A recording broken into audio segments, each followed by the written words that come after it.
Hey, welcome to RadicalTribe.com, episode 20. This is Fahim Musa. You are listening to The Freedom Show. This is where you learn to escape 9 to 5 and create your own freedom. Okay, so do we have a special show for you or what? Phil Morse is in the house. Phil Morse is a DJ promoter, and more recently, a DJ trainer and mentor. Phil is the founder of Manchester, United Kingdom's longest running club night called Tangled. Yes, he's the founder of Tangled, and he's here with us to share his story and tell you all about how you can be a DJ and or DJ promoter. But I think the biggest story is that, whether or not you're interested in becoming a DJ or a DJ promoter, the biggest story in this case study is that of business model evolution. A lot of you that I speak with say that you have starting problems. You find it difficult to start. You get paralyzed because you seem to not have all the answers. And to that, I would say that that's completely normal. When you start, you're never going to have all the answers. And in Phil's case, you'll see that his business model really appeared years later, years after he started his businesses. The true business model that really made him a lot of money and brought him fame and glory. So the key is that whether or not you're interested in becoming a DJ or and want to enter the entertainment business, this case study is full of insights and motivation, and you'll see how Phil's business model evolved and all the things that he did to listen to his customers and listen to what people were saying and do what made sense. So this is a very interesting case study, so don't miss it. Listen to it right to the end. If you want these case studies straight to your inbox, so you know what to do. Go to RadicalTribe.com and join the mailing list. Okay, so without further ado, here is Phil Morse. Phil Morse, thank you so much for joining us at Radical Tribe. It's an honor to have you on the show. Let's start off with your background. Tell us a little bit about yourself and what you do and how you got there. Wow, well, that's a long story for an old guy, but I'll try and keep it short. I am a DJ, first and foremost. I've been a DJ since I was a teenager, which is a good 25 years ago. But I also have always been a writer. I've always been involved in publications. It was often music publications, so the two have kind of gone hand in hand throughout my life, and until quite recently, until maybe 5 years ago, when I added internet marketing to my mix by taking over the email marketing for a company I was working for that weren't doing any, and then I kind of got really into it and ended up as a director in a web company. And I started doing some internet marketing to prove to my clients that it worked. And the thing I did to prove that was start my own website about naturally DJing, which is what I've always done. Mm-hmm. Although it was my wife's suggestion to do it about DJing, I was actually going to start my website about internet marketing. Okay. Be one of those guys, but I was persuaded otherwise, and I started a DJing website. And the long and short of it is that within 6 months, it was looking like a viable business, and I took the chance and took it on full time, and that was nearly 3 years ago, and it has expanded exponentially since then. It's become a full-time job. So you're talking about digital DJ tips, or is it something else? That's right, yeah. digitaldjtips.com, which is the website I've set up to help DJs to learn to use modern digital DJing equipment, because just like in everything from publishing to photography to so on, digital has completely transformed what DJs do, and the gear changed overnight in a way that it hadn't done in 30 years, and there was a big need for assistance to help people kind of make that switch. And I was evangelistic about it anyway. I absolutely got it and absolutely loved it. So so my website helps people to use modern equipment to DJ with. That's great. You know what? In terms of the equipment, I'm going to have the audience go straight to your site and read all about it over there. Over here, I'd like to discuss your story and your business success. So I want to go back 25 years, Phil. So a lot of people in the audience are looking just to make that start. They're probably in the corporate world. They're unfulfilled. They're figuring out what to do with their lives, or they're just out of college and they want to make that leap, right? So I know a lot of people, would like to be a DJ. It's a very it's a obviously you got to work hard, but there's a glamour aspect to it as well. So take me back 25 years and talk to me about how you started. Okay, well, I started, funnily enough, as the direct result of some enterprise training in my school. We had a initiative where we were allowed to set up our own little businesses. Okay. And my friend and I don't know where we got the entrepreneurial streak from, but we decided that we weren't going to make little necklaces like the girls were doing or any other harebrained ideas. We were gonna try and sell the most in-demand thing that we could legally do, and that was candy and sweets and crisps and fast food and all the stuff that's bad for you. So we literally got, I don't know, 10 UK pounds, whatever we could find, and went down to the local cash and carry store, borrowed a card to get into the place, and bought 2 or 3 boxes of candy, sold it, took the 20 pounds that we'd made, and continued until we had this kind of empire going very, very quickly. Every single kind of lunchtime, we had our little table set out, and we were selling our candy, and we actually made, for teenagers, for 16-year-olds, we made a lot of money. And as music fans, we were just taking that money and going straight to the record store and buying music. So now we were kind of guys with a little bit of money and a good collection of music. And so naturally, that kind of moved on to DJing, to learning to play that music and making more money. And we ended up putting on parties at the end of our school year. Renting little rooms out in social clubs and having someone sat at the door taking a little bit of money and inviting the whole school down. So really, at the age of 16, I was promoting parties and DJing at them. So it kind of happened that way. It happened very early, and I did it on and off through college and straight into my full-time job. I was a journalist, so I got working on a magazine and then on a local newspaper. And I can tell you very clearly when it became full time, which was when the editor of the newspaper called me into his office one morning and said, "Phil, you're 10 minutes late again. It's the DJing or it's the journalism. What's it going to be?" And I did a bit of soul searching and told him it was going to be the DJing. So I gave up full time work and threw myself, as only the brave can, into doing it full time. That's such a fascinating story. It's funny. It's the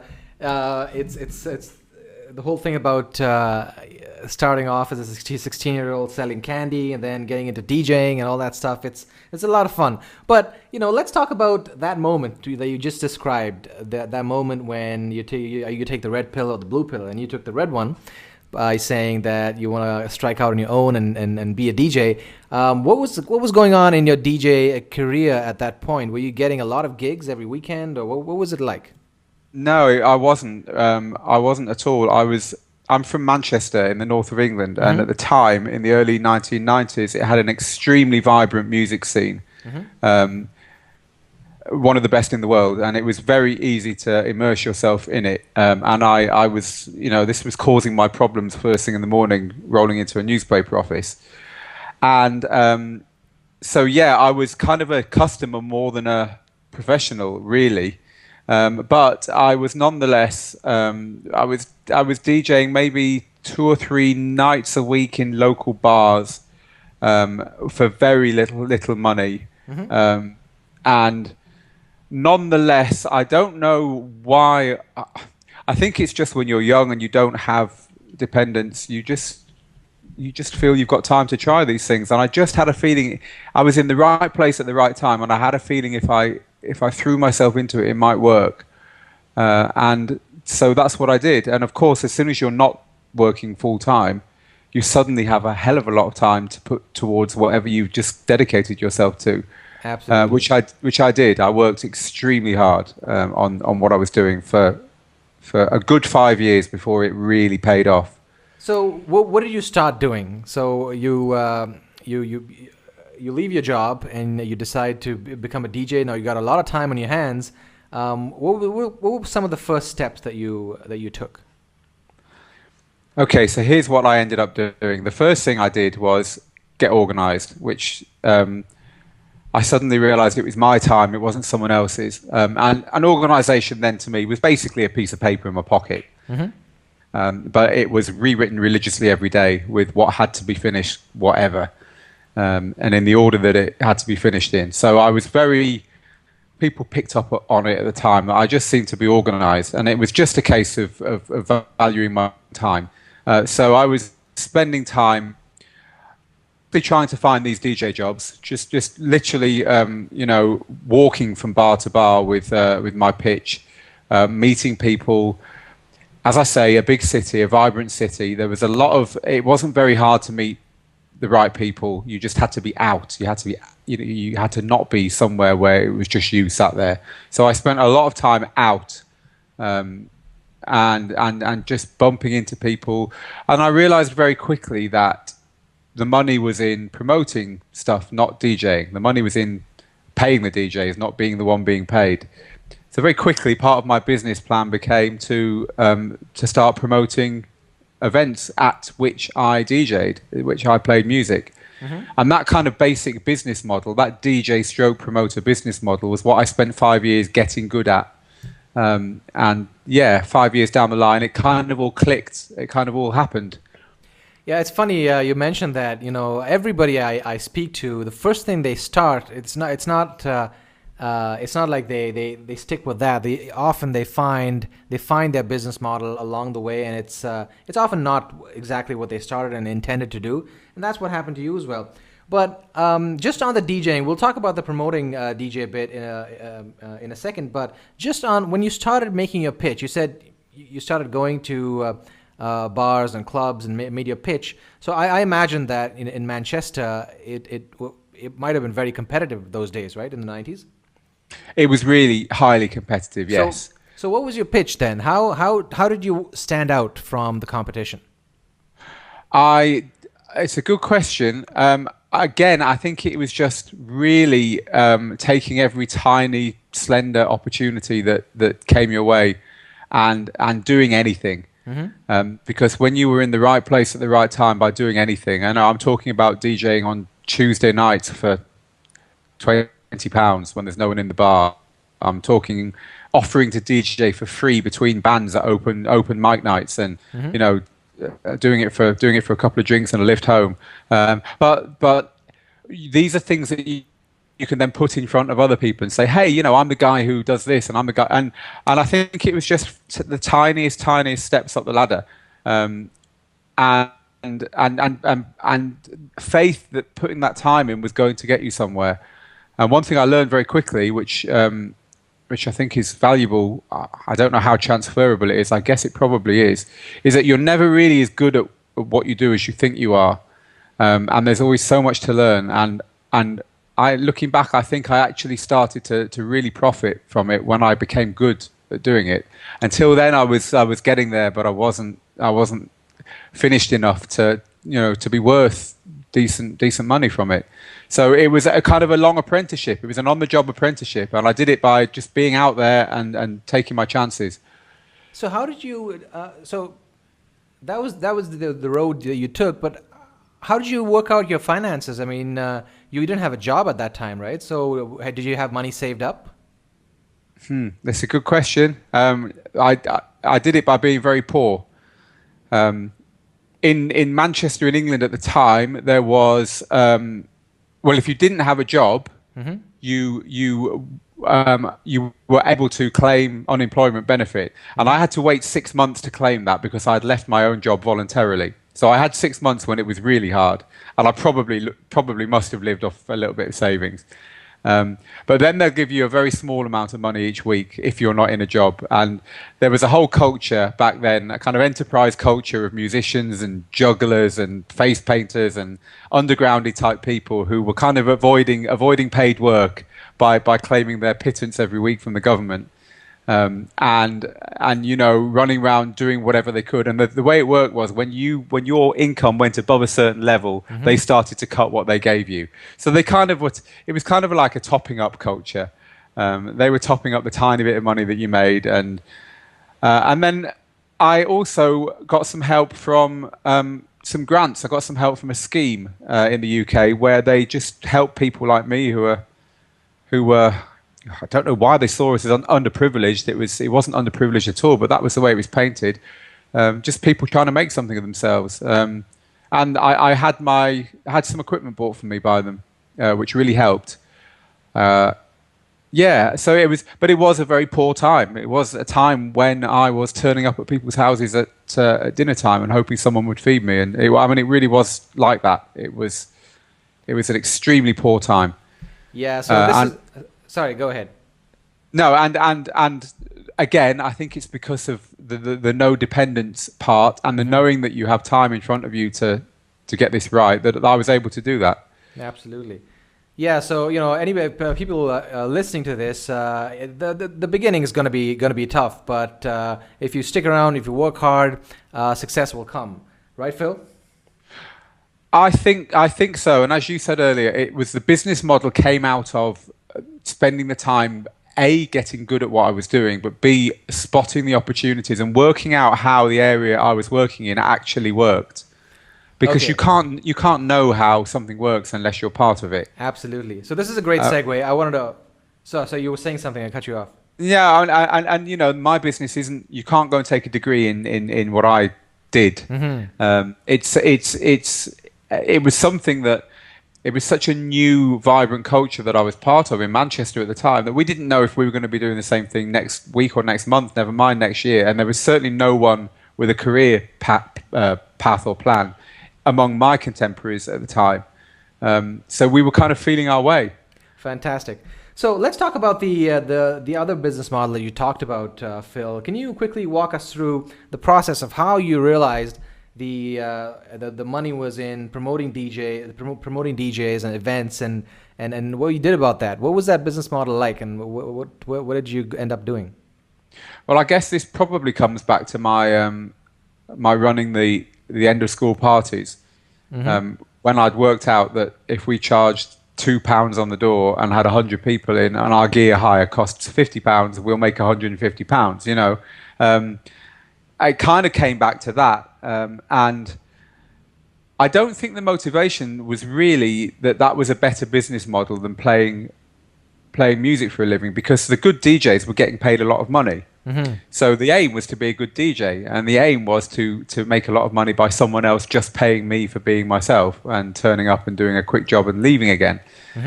But the reality struck me that wasn't likely to happen as easily as I hoped. So really, the promoting my own events and that whole business model came out of promoting myself more than anything. It came out of, okay, if I can promote an event and I can get 500 people into a place and I can involve people who are better at playing music than I am, i.e. I can get famous people to come down to my club and pay them to play, I will meet them and opportunities will arise for me out of meeting them. And that was the motivation, really, rather than the business model. But the two came hand in hand. What happened was I ended up DJing traveling around to some of the best clubs in the world, playing with these people as a direct result of meeting them through the nightclub that I ran. But at the same time, it became far more lucrative than any money I was receiving from DJing. And indeed, quite quickly, I stopped doing any DJing at all that wasn't in my own promotions. Okay, so let me just understand this better, Phil. When you say promoting other events, like how does that work? So you are an event promoter, and then you tie up with a club, and then you do all the marketing, getting people in. How does that work? Yeah, you got it. You tie up with a club. You tie up with a club manager who is sympathetic to the ideas you have, and then you strike a deal for a regular night. And you arrange everything else. And the way it worked in our case was that they arranged the security and that they took care of the bar. And we arranged the marketing and took care of the music, which involved booking DJs and putting flyers and posters out. And quite quickly, actually, having a website, a forum, an email list, and so on. So yeah, that's how it works. So is that still how it works? Is that the way? Are there a lot of DJ promoters out there and event promoters out there? And is that a viable sort of business to get into if someone in the audience is interested? Yes, it is. I mean, obviously, I can't speak for the whole world. Yeah. I mean, in America, it's taking off at the moment in a way it took off when I was doing it full time in the UK. So I'm sure that in various parts of the world there are opportunities. It's now a much more mature business than it was, and in mature businesses, of course, what happens is that every part of it consolidates and becomes stitched up by bigger and bigger players. But I think there's always room for new talent to bubble to the top.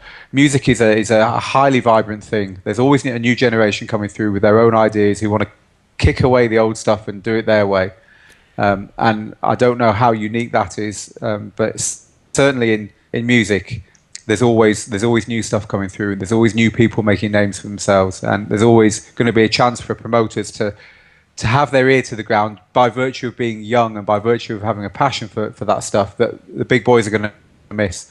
And that's the way you get your foot in the door. I actually saw it happen several times when I was promoting. I promoted for 12, 13 years. And towards the end of that time, I saw some really talented young promoters come through, and they were coming through on the back of what they and their friends liked to do, you know, and they were spotting things and jumping on things and running with them that we were, as 30-year-olds, we were missing because we weren't 20 anymore, which is how old they were. Yeah. So they knew the pulse of their generation, and just like when you started, right?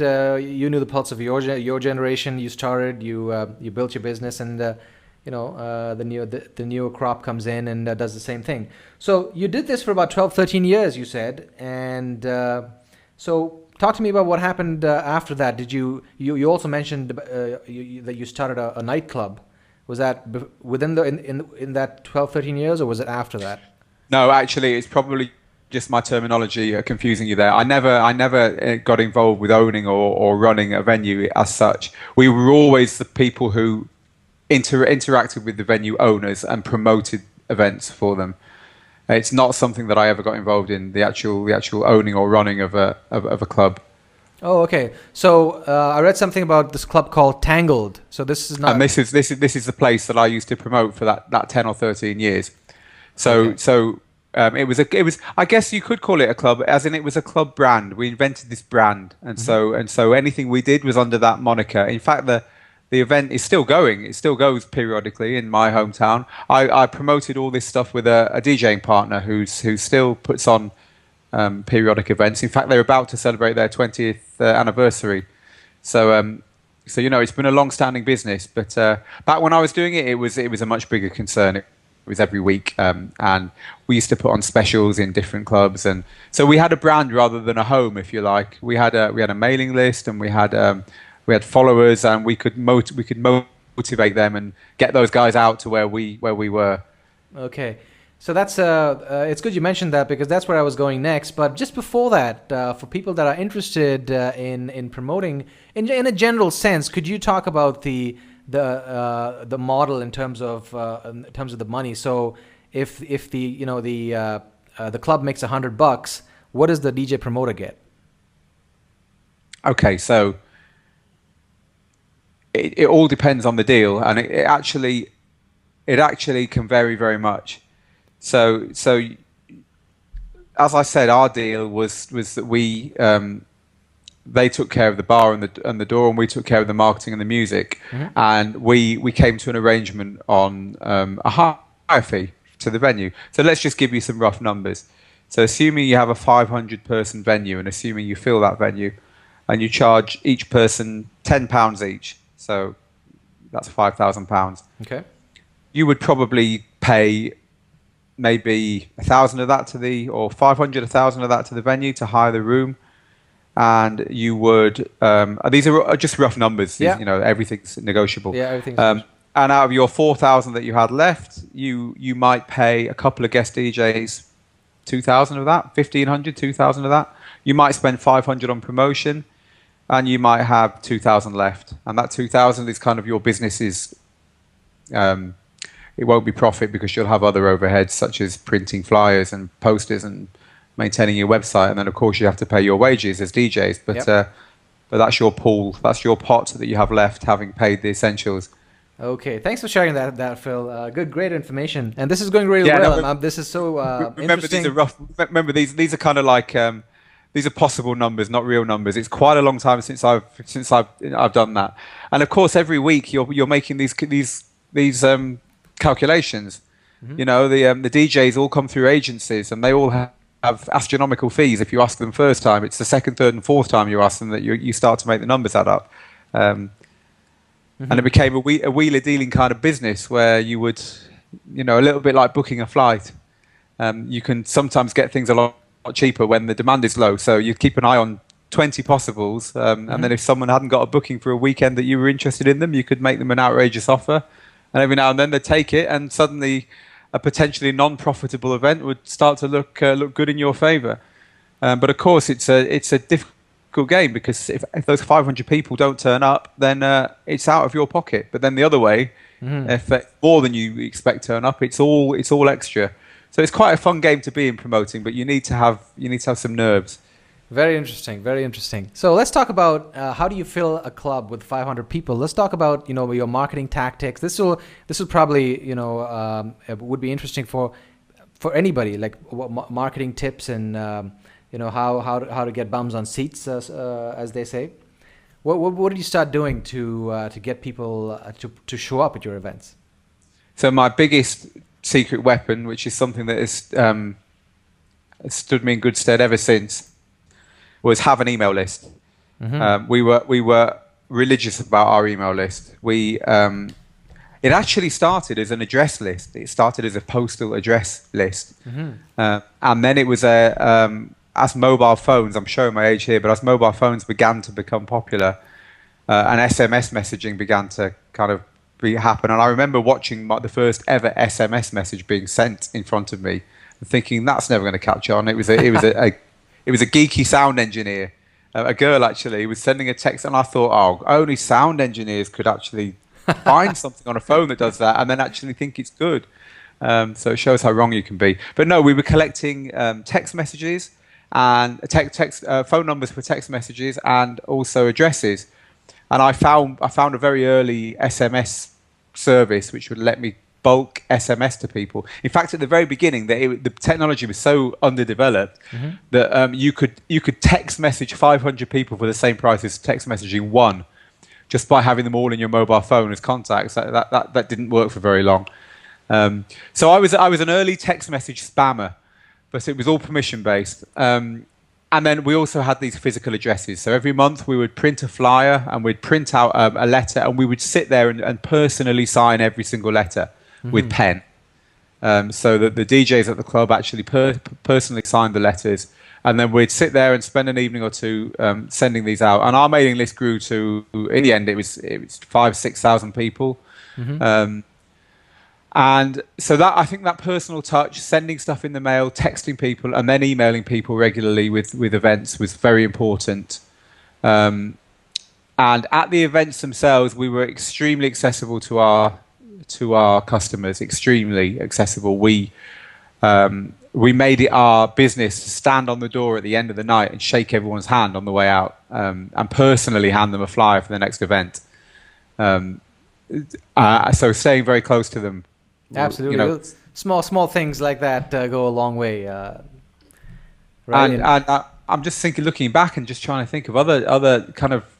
apart from that, I think it was just coming up with clever promotion ideas. Always trying to find some... it was our livelihood, and as I said to you earlier, it was sometimes quite an unforgiving game if the numbers didn't turn up. So it was almost like we were driven by panic to come up with more and more inventive ideas. I invented an event which became monthly, which was if you went to the cash point, the ATM machine, and you got out a balance slip which proved that you were overdrawn. It proved you had less than zero money in your account. We would let you in for half price. And then I think that actually went to free. In the end, we were letting people in for free. Because the week before payday, most people have got a small overdraft facility, and most people of that age, remember, in our 20s, had overspent. But the beauty of that was you'd get one or two people in a group saying, we've got to go there because I can't afford to go anywhere else. And then they'd bring their 10 friends with them who could pay. So actually, we were giving quite a small discount, but everyone was happy. So, we were always coming up with ideas, always trying to find things, find ways of getting people in. That's just genius. Okay, so Phil, let's moving on. Talk about what you did. What you did next. Talk about did the internet marketing come after that, or you also mentioned the company you were working for, and that's how you started. What path did your career take? Okay, so it took a few personal twists and turns at this point. I kind of made a decision that I wasn't wanting to carry on in that lifestyle and with that job forever. I kind of realized I was getting older, and I was looking out every night at the people in front of me and realizing that they weren't getting older. And I didn't want to be that guy who wasn't quite as in touch with the people coming through as he was 10 years earlier. As I outlined earlier, I was watching very successful people underneath me now doing as well, if not better. So I kind of made this decision, this life decision, that I needed to do something different. Unfortunately, it was very easy to continue what I was doing. I knew everyone. I knew how to make money doing it. So if I didn't make a big, bold change, it wasn't going to happen. So I made the boldest change going, which was just sold up and left the country completely. Left England and went at the time to live down in the south of Spain. For, as I say, for personal reasons, just to try something new. At this point, I had saved money, so at this point, I was able to live. And I took my girlfriend at the time, who's now my wife, and we just left. We learned a new language, and just waited to see what would happen. Had absolutely no plan at all. And in about a year, I think about a year into that, we both started looking for work. And as I said to you earlier, I'd always been a writer, and obviously I had a little bit of commercial sense. And I managed to find a job as a copywriter. Jobs are quite hard to come by in Spain unless you are local or at the very least utterly natively fluent in the language, and I was neither. And I managed to find a job, and I clawed my way up in this company from copywriter to their chief, their only online marketing guy, because they weren't doing anything at all. So I kind of replicated all the things I'd been doing at the nightclub, but for them. And it worked stupendously. It worked amazing. They were a real estate company, actually. So it worked absolutely stupendously. It was doing amazingly until the 2008 crash, which absolutely decimated real estate down here in the south of Spain and across all of Europe, actually. In fact, across most of the world, I imagine. I know it did in America too. And within 6 months, the job was untenable, the company was untenable, and I got out of there. And I jumped ship to a web agency. I found a great guy who's still a good friend of mine, who was running a very small web agency. He didn't really have much internet marketing going on. He was mainly building, designing, programming. So I teamed up with him. And as I said to you earlier, I started my own little internet business as a way really to prove to the clients of that company that what I was teaching them, what I was preaching to them actually worked. Because, you have a provincial web agency with someone who comes in wanting a website. It's quite a hard sell, YouTube channel, Facebook, Twitter, content marketing, writing stuff to get customers. It's quite a hard sell to a builder or to a hairdresser or to an interior designer who wants a website building. And nonetheless, that was what I joined the agency to push and to do. So I started a website to prove it. And as I said, events kind of overtook us, and the website became so successful so quickly that I ended up resigning from the internet company and doing the website full time. And that brings us almost up to date, because there's been a couple of twists and turns since, but that's what I'm doing now. That's great. So this time when you started a new project, you did it as a side project, and then you struck out on your own when that project sort of built up. Not like the last time when you quit your journalist job when you didn't have anything, right? Yeah, well, actually, there was a little bit more urgency about it this time because, as I said, this all kind of happened in the big depression, if you like, at the end of 2008, 2009, 2010, and everyone around here was struggling, including the web agency I was working in, and it kind of became it became a not being paid very often situation. So we had to. I had a child on the way. I had my first child on the way, and I had to think, is this actually looking like it's going to support us for much longer? And I took the decision that it wasn't. And I said to my wife, if I can make, it was 2,000 euros. I remember clearly the amount. If I can make 2,000 euros a month in this fledgling startup business, can I do it? Can I go for it? And she said, yes, you can. But if you don't make 2,000 euros a month, you need to go and find another job. So in the first month of doing it full time, amazingly, I made my 2,000 euros, and also I think amazingly, every single month from then on, I managed to do that. There was never a month in that first year when it's always hard that I didn't manage to do that. So so you're talking about digital DJ tips, right? Yeah. What year was it when you started that website, when you were working in that web agency?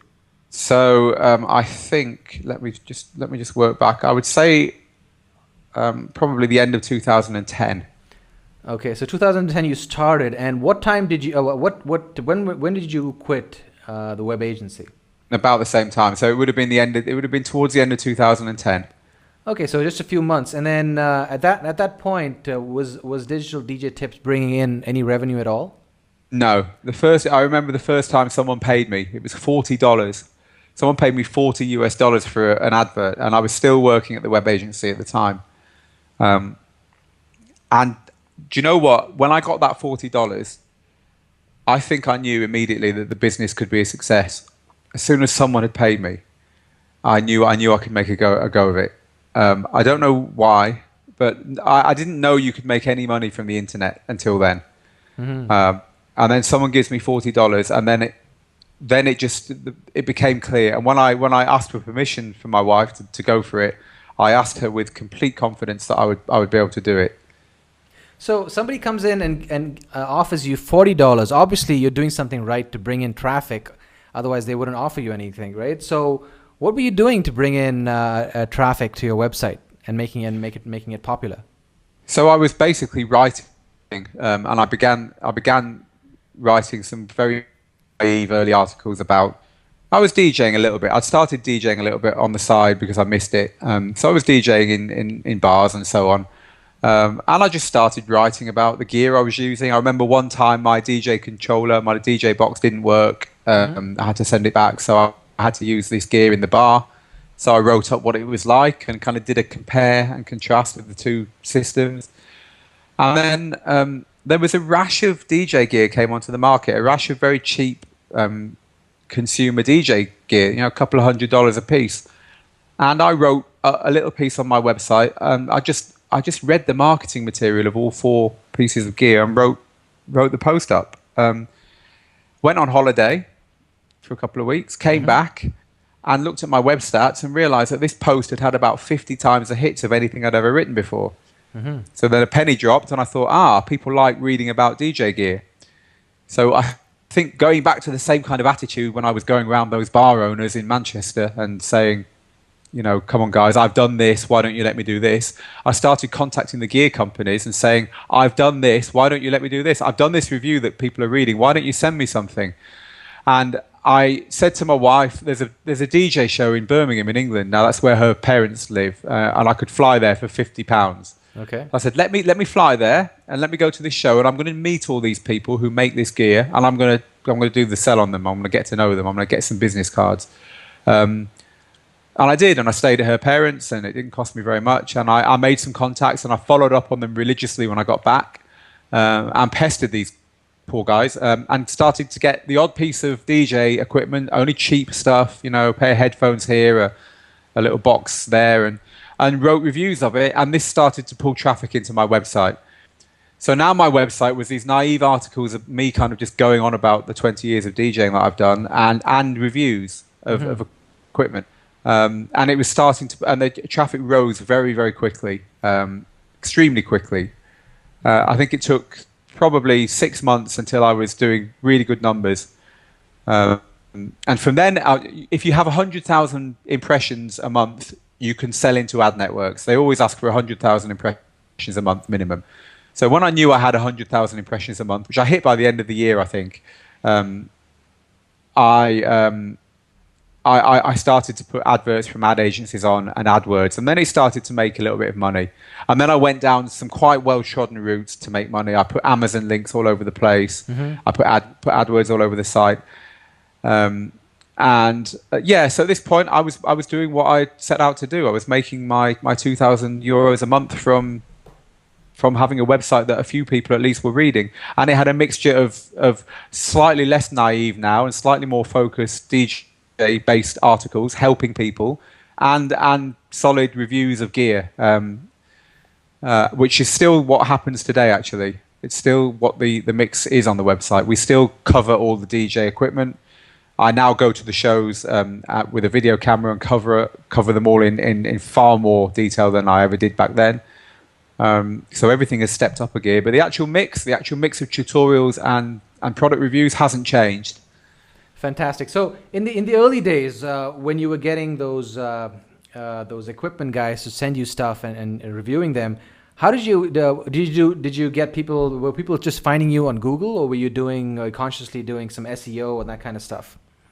So I did a few guest posts for a few of my websites in my area, but not very many, to be honest. I could probably count on one hand the number of times I guest posted to get traffic in.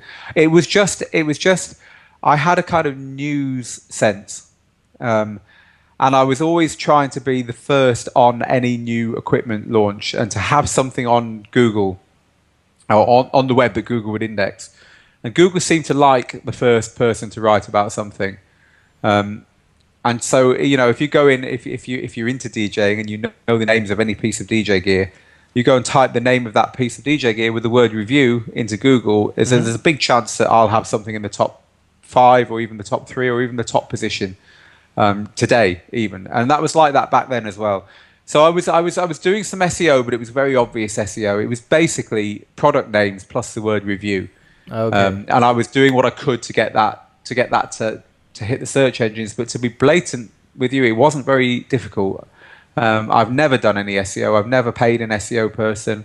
I've never put the time into it. It's just happened organically, literally. Fantastic. Hey, just one more question before we go to the last segment of the show, Phil. These these companies that were sending you their equipment, did they pay you or was it free reviews? What was that model like? Okay, so what they want to do is typical cottage industry is give you the equipment in order for you to write the review. Now I didn't want to do that. I knew that was small time. I knew that was small time. It must be easy as a marketing person to sit there and come up with 10 kids sat in their rooms writing about stuff and pick the best ones and send them a free piece of kit. I didn't want to do that. I kind of had a bigger picture in my head. So I said to them, I don't want to keep your gear. I want you to come and collect it afterwards. I don't have the room to keep it. We're a big company. We're reviewing lots of equipment, bigging myself up. Come and get the gear afterwards. I'm not interested in keeping it. However, I do want you to buy advertising from me.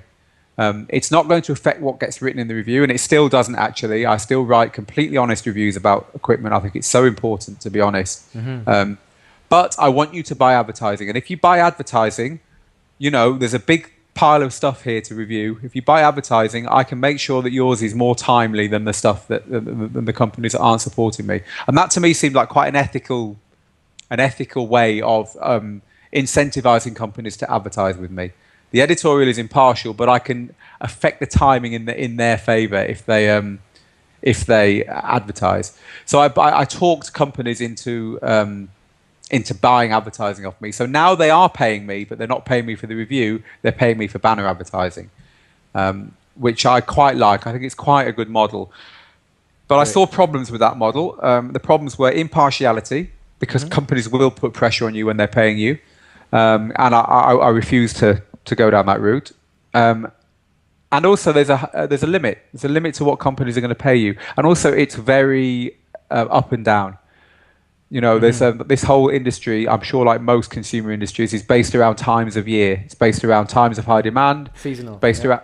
And based around when the shows are, when companies exhibit. Everyone always wants something new to exhibit at a big show, so you'd end up having lots of launches at once and then big quiet times. And I wanted the income to be a little bit more spread out, a little bit more reliable. So the last twist that I told you about in the business, which brings us up to date, was and also it turns out, again, this is kind of like the business model appearing as you do it. It turns out that I really enjoy teaching people, and I was starting to meet more and more people online who needed my help, and they were asking more and more questions. And it turned out that I really enjoy teaching them. So I just tentatively, over a week or two, a year and a half ago, I put together a few videos on the very, very basics of DJing and put them online and sold them. And they have made me enough money to not do anything else every single week since. Wow. So it was a real penny dropping moment. So at that point, it took me a year, to be honest. It took me a year to catch up with my thinking, having made that leap. But within 12 months, I kind of realized, okay, the way this business is going is not a magazine online with adverts and with reviews and with tutorials. That's all good, and we'll keep that going because it's bringing people into my business. But that's actually a feeding product to feed into selling DJ courses, selling much more in-depth tuition that you could never offer for free on a website because it takes too much work. So we've developed half a dozen courses. I have a small team of people I work with now, generally experts in various areas. And we've developed courses where there's a lot more interaction with the students, where there's the ability, you get 500 people on a DJ course, you can spend a lot more time with each of those people than with 300,000 visitors on a website every month. So 3 or 4 times a year, the plan now is to come up with something new, something people want in the marketplace, and sell small numbers of people into some deep dive, intensive, hands-on, interactive training where you get direct access to us, to me and my team, and we take the really committed through learning something, and it's proved to be sometimes profitable, sometimes not. We've had hits and we've had misses, but it's proved to be extremely fulfilling and a lot of fun. Brilliant. And you get me now, actually, right in the middle of recording our biggest DJ course ever, which is we're bang in the middle of filming it at the moment. What's that called, Phil? So this is called the course that's done really well for us is the really basic DJing course, which is called How to Digital DJ Fast. It's designed just to teach you to not make a complete fool of yourself in front of your girlfriend or something like that. And the new one is called the Digital DJ Masterclass. So this one kind of starts from the same place. It kind of assumes you don't know very much, but it's more intensive and it's far more ambitious.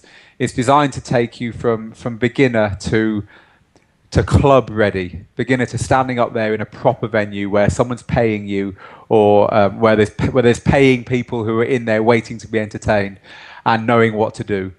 Great. Knowing how to use the gear, knowing what's expected. So it's a far more ambitious course, and it's something I could never have taught had I not had the pathway I've just described to get to this place, because the technical skills and the teaching skills that are needed to work the cameras and do the editing and to present it in such a way which hopefully will prove to be useful to the audience are far more involved than the first course that I did. I'm sure it's going to be awesome. You know what? I love the story, Phil. I love the fact that you've taken something that you're passionate about, that's DJing and music, and something that you were skilled at, which is writing and content creating, and you've sort of made a nice business for yourself.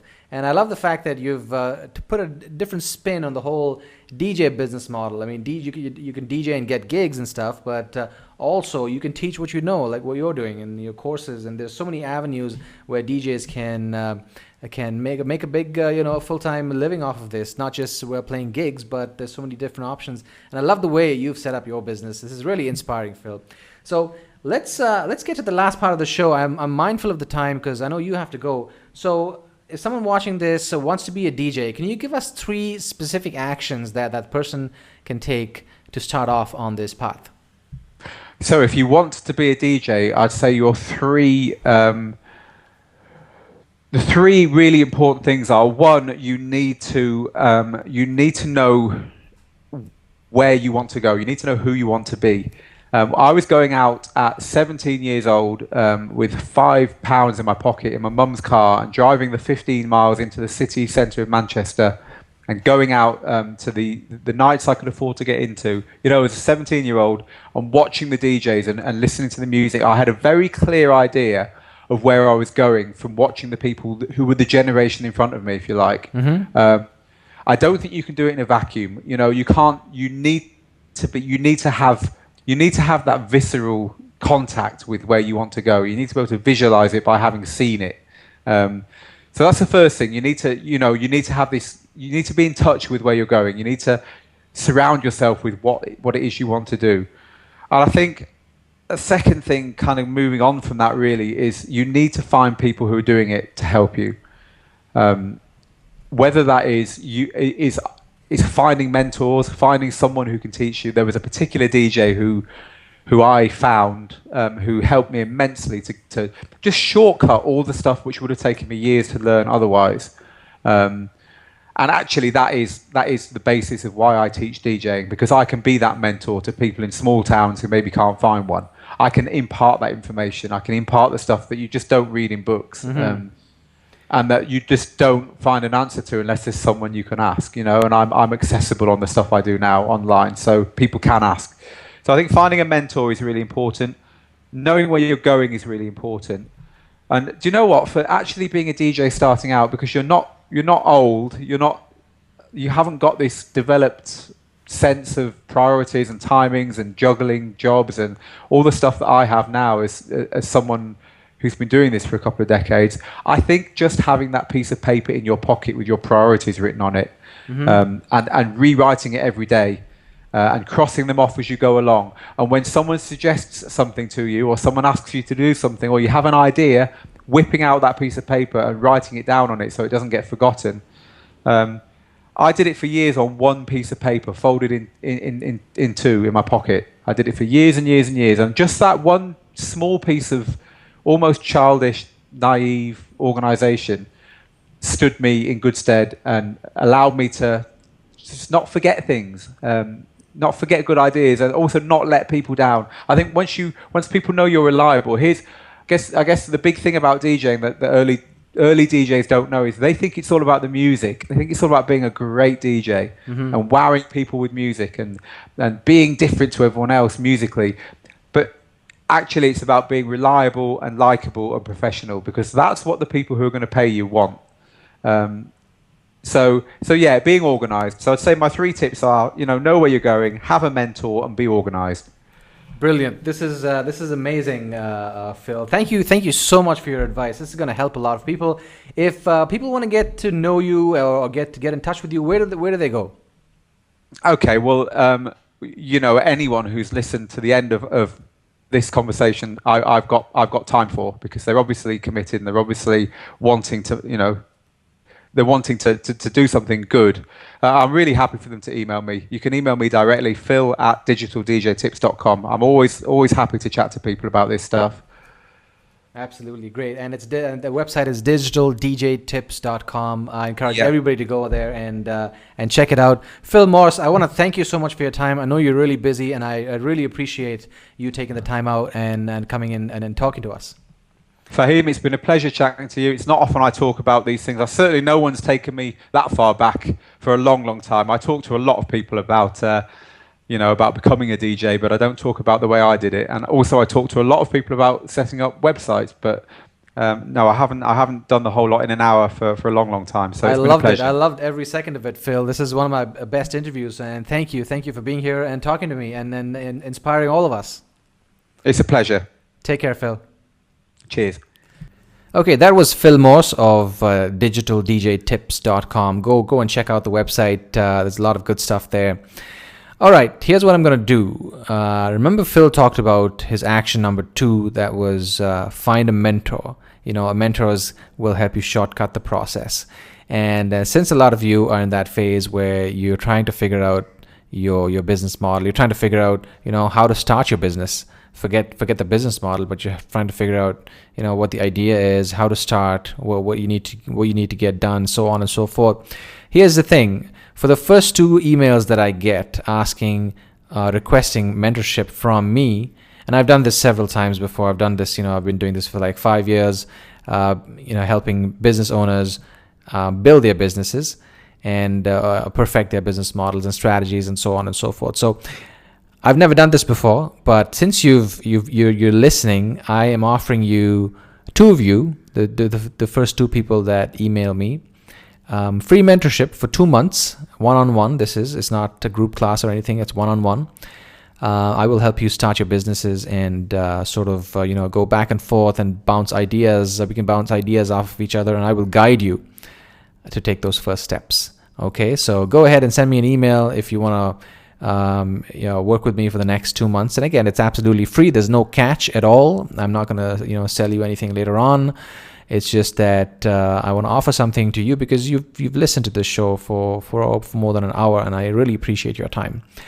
Okay, so my email address is fahim@radicaltribe.com. That's FAHEEM @radicaltribe.com. You can even go to the radicaltribe.com and send me a message from my contact form on the contact page. Okay, take care. Thank you so much for listening, and I'll see you the next episode. Bye.